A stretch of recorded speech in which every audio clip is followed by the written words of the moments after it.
कभी कभी इंसान के अंदर की जिज्ञासा उसकी मौत का कारण बन जाती है और कुछ जगहों पर कदम रखना मतलब खुद की बर्बादी को दावत देना होता है। रात के 12 बज चुके थे और चारों तरफ सन्नाटा फैला हुआ था।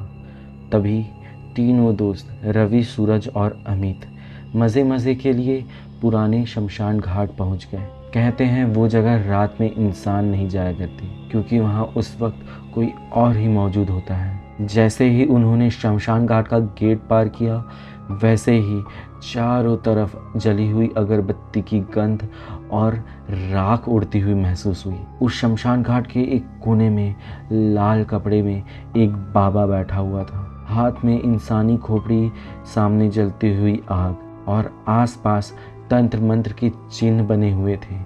रवि ने धीरे से कहा, शायद वो तांत्रिक है। बाबा ने सिर उठाया और घूरते हुए बोला, यहाँ से चले जाओ, ये जगह अब तुम्हारी नहीं है।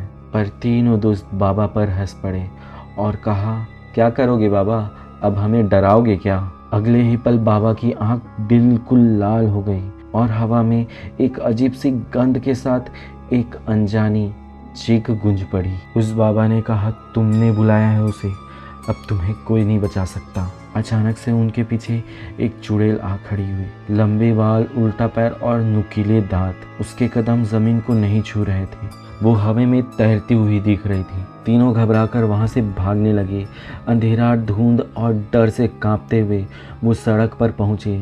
लेकिन जैसे ही उन्होंने सड़क पार की, तेज रफ्तार से आते हुए ट्रक की रोशनी उनकी आंखों में चमकी और बस एक जोर की चीख की आवाज़ और फिर उसके बाद चारों तरफ सन्नाटा छा गया। अगली सुबह सड़क पर तीनों की लाशें मिली और पास में ही रखा था एक लाल रंग का धागा और राख, जिस पर लिखा हुआ था, जो आधी रात को शमशान गया वो लौट कर कभी नहीं आया। बाबा की तंत्र साधना आज भी जारी है, पर किसी को नहीं पता अगली रात किसका नंबर है। अगर तुम्हें ऐसी डरावनी कहानी पसंद है जो तुम्हारे रात की नींद छीन लेती है तो मेरे इस चैनल को सब्सक्राइब करो, क्योंकि क्या पता अगली कहानी तुम्हारे ही शहर की हो।